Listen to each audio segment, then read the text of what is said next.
The students are making an experiment testing the effect of force on an object. They have a ramp and they have a toy car and they are measuring the distance the car goes. What's the distance, Benito?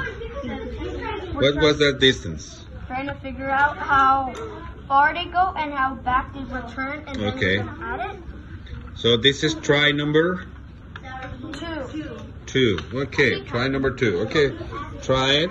They have the tables to record the data. And so based on this, the first one was 91 inches, right? Yes? So the second one is? Okay, just measure it.